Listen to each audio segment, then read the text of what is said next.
This week I'm dealing with a couple of first world problems. I need to reorganize my cars so I can drive all of them on any sort of whim that I might have. This is a sort of fun problem to have. However, the other problem is very much not fun. I'm so tired. The previous owner of this Volvo and Volvo themselves both created this problem for me. The previous owner by opting to have parking sensors installed on their car. Volvo by making it impossible to diagnose when one of them breaks. I deal with those.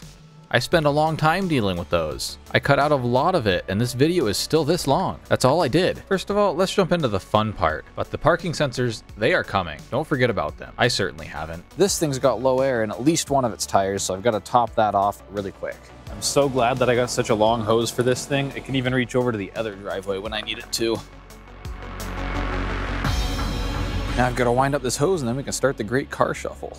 What you're watching is me trying to figure out where I'm going to put all these things. My main requirement is that I can access any one car at any time without moving another one, which I can do if I put them behind this gate, but I don't really want to do that for these two cars, which are going to be sold soon. I think my first step, I can get the Crown Vic moved out of the way for now and put the Volvo where it's going to live.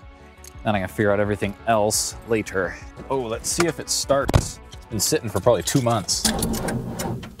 All right, jump pack time. And there we go.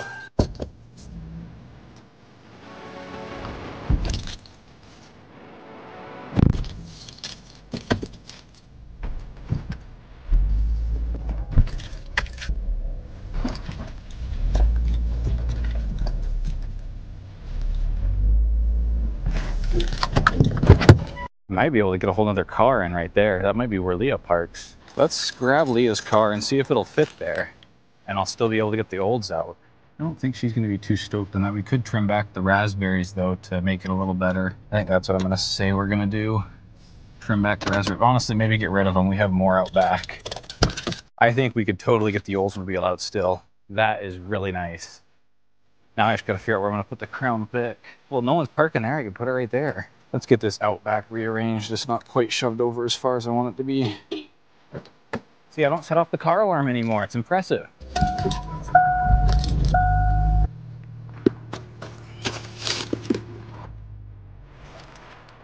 All right, I don't know if that gains me anything, but it doesn't hurt. And the Loyale could move a little bit, and then maybe I could squeeze 2 cars in there. I don't know, let's try it.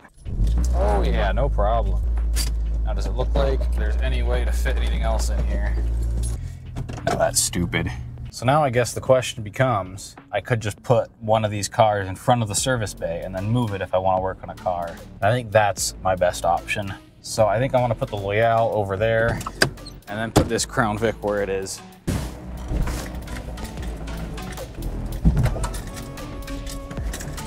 Yeah, I think that's optimal. The Loyale's smaller anyways, so it's less likely to get in the way of the Oldsmobile or the motorbikes coming out. I think that's my best bet. Oh, I just realized I'm gonna need to move the RSX.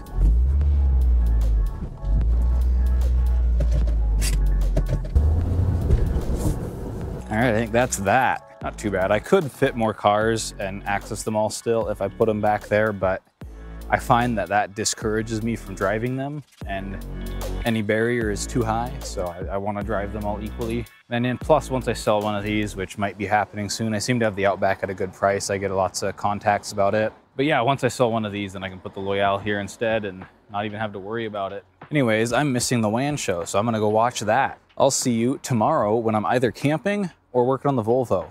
Right now, I'm thinking more likely the latter. So I thought I'd do a quick little NAS update. I got this UPS for free from a friend. He does watch these videos. Thank you so much. As I've mentioned already, this thing is sweet. So as you can see with 83 watts, it'll actually run this server for 42 minutes. And so I'm actually gonna do a little simulated failure here. Just unplug this real quick.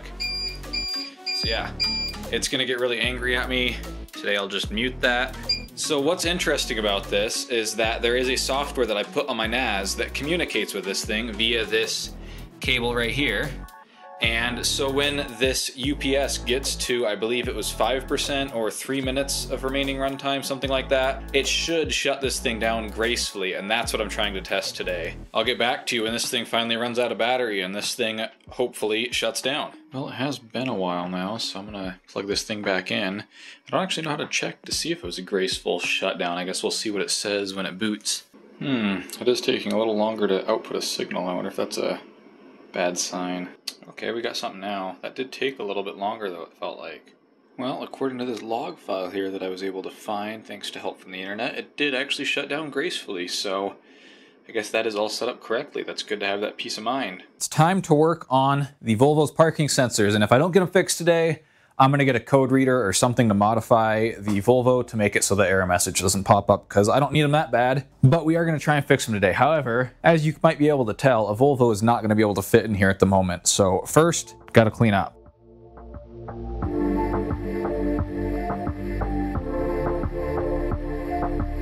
All right, with that, it's not perfect in here, but I think it's good enough to get the Volvo in and at least work on the rear end. So we are gonna do that. It is snowing right now, even though it's been in like the 70s last week. It hasn't been too bad, so I'm hoping I don't get too wet while doing this job. I don't think I'll ever get tired of cold starting this thing.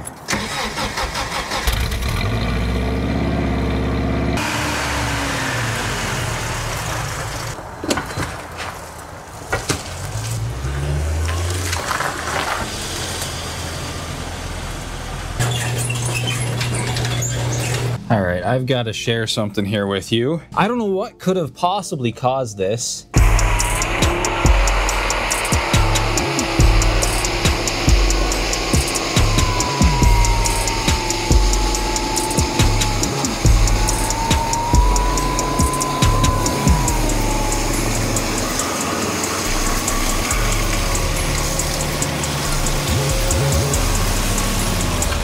I didn't expect to make it across the puddle and then get stuck here. But these wires have completely lost any semblance of insulation. I'm gonna need to jump between these two, this part that's rotted out. And second step, if that doesn't fix it alone, is going to be trying out the new parking sensor in all the different spots. All right, let's get started on pulling this stupid thing off.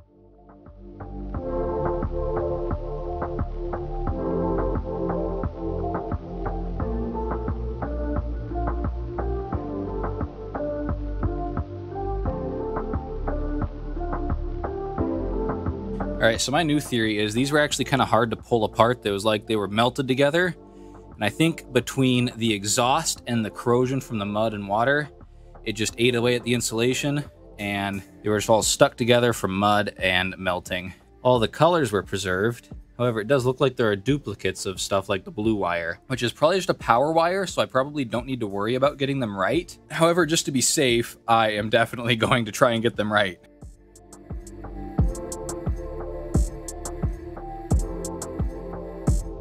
You know how I just said I was going to wire all the blues back to the same blue? Yeah, immediately after I cut that, I realized that that's no longer going to be possible. Yeah, I'm going to have to look up some wiring diagrams and see if I can figure this out and see if it does matter which blue, and I think the blacks might all be the same too. I got to see if it matters which blue and black goes to each one. I'm thinking the blue and black wires are all the same, and these different colored wires are the ones that matters, and I really hope that's true, but let me do some research really quick. All right, so I did find the wiring diagram, and it does look like these blue and black wires just all come from the same spot and they split. I think I can just wire these back up as was with the same colors, and that'll work just fine.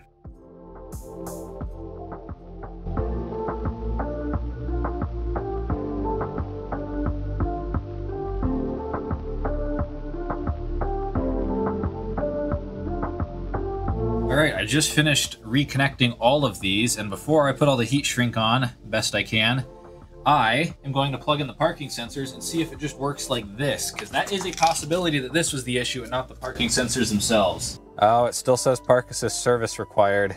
Let me make sure all these sensors are clean. That's something that people mention. Okay, they're still not touching anything. I made sure they're freshly clean. Let's see if that does anything. Okay, it is still telling me that park assist service required. Let's just try swapping out each sensor one at a time and see if that can fix it. And if it doesn't, then I'll have to see if I can find the reset dance online or something. swap out my suspicious number 1 here first. Still says service required. Let's just move it down the line. It doesn't have to be this last one. Didn't do anything. Let's try number 3 here. Well, there's only one more to test. Yep, nothing there. So I gotta look up and see if there's some sort of reset procedure, something stupid like that. Or maybe the car needs to be running, but I don't think so because it checks before you turn it on. This is a 2007. Once fitted, they just worked straight away without any need to reset them. It'd be really helpful if I could get a scanner tool to figure out which one it is, so which one I should be looking at, or if it's all of them. But because Volvo likes to do things this way, I can't do that. I wonder if maybe it could have popped a fuse because it was having a short here. Never hurt to check the fuses. Yep, our fuse is looking good. I wonder if there's any way I can scan it myself. A Volvo-enabled OBD2 reader. Well, you know, I can't believe I haven't tried that yet. It is worth a shot. Let's grab my OBD2 reader and see if it supports the Volvo. No DTC found, darn. All right, I am gonna try. I know that this can sometimes help disconnecting and reconnecting the power to the module. You know what, let's just disconnect the whole battery, do a full reset.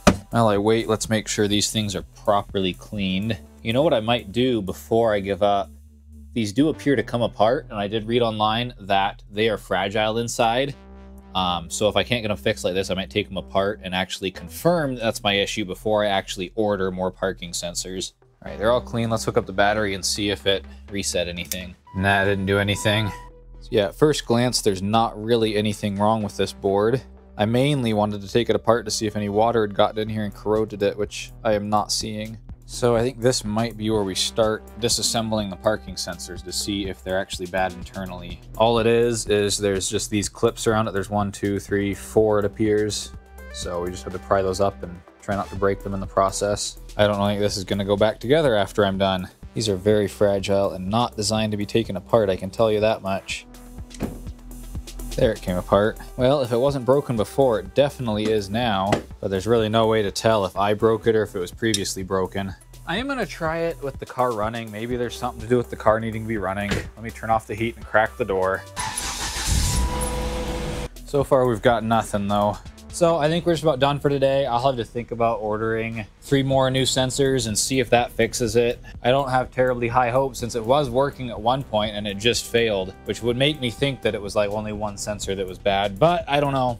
Well, I'm gonna go inside and think about it, and then I'll let you know what my next step is. I'm thinking as of now, I'd just like to buy 3 more brand new parking sensors and eliminate that. All right, so I'm back out here. I did read sometimes it is the wiring harness, so I should test for continuity. And considering what I've done to this wiring harness, I probably should have done this anyways. So I've got a couple of paper clips and or staples, and we're gonna pull out each parking sensor and test the continuity to the wiring harness in the car.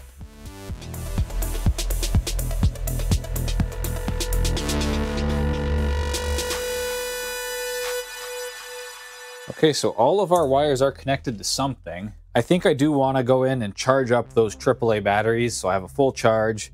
I can take my time and then come back out and do this again and keep track of which one goes to which plug and make sure that that's correct. I have returned with a notebook, pen, and fully charged multimeter. I'm just going to write down the entire pin out for this, and I'm also going to make sure that there aren't any pins that are shorted across to each other. So essentially, if one of those pins goes to 2 of these things, that would be bad. It's gonna be fun, it's gonna be tedious, but let's get started.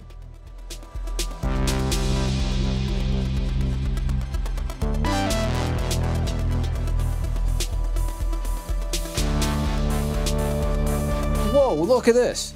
I don't know if you can see. Yeah, there's no way you're gonna be able to tell, but one of the pins in this parking sensor is bent over. I think this is the brand new one too. Either way, let's see if we can get that bent back straight. That could actually be our issue. I don't even know why I was looking in there, but I'm glad I happened to be. Well, I didn't have high hopes, but any hopes I did have since been dashed because it still does not work. I double checked that this one did have all of its pins straight. Yep, those are all straight now. Well, I think I'm gonna stop sharing my suffering there. I spent a lot longer trying to get these things to work, and I just couldn't. I did eventually just end up going inside and ordering more parking sensors. So you'll get to see if that worked in a future video. I'll leave you off on a good note here and show you a 3D print that I was pretty proud of. This thing I made here is one of my favorite types of things to 3D print. It's just something that took me like maybe an hour or 2 to model, and then I printed it within the day. All it is a caddy for this game I have called Red Flags and all of its expansions. The main game will only go in one way. There's not any reason for that other than it's satisfying. And you can pull out any deck, no problem. And also got these spare blank cards over here, as well as the rules, so you don't have to fumble around with those being in the box when you're just trying to grab the expansion. I'm really stoked with this thing. Also, of course, you gotta go a little fancy, I mean. Yeah, I'm really stoked with this thing. This is my favorite kind of thing, just a one-day model and print. Really fast, really easy, no iterations. I did print a little cross-section of it first to make sure it fit around the cards and the box, and it did. And yeah, like I said, this is my favorite kind of print, just quick and easy. If you enjoyed seeing what I was up to over the past week, you might consider hitting that subscribe button to see what I'm up to in the future. And hey, if you don't like what I'm up to, you can always hit it again and unsubscribe. If you really like this particular video, you might hit the like button. And if you didn't like this video, then hit the dislike button and leave a comment telling me what I could do better in the future.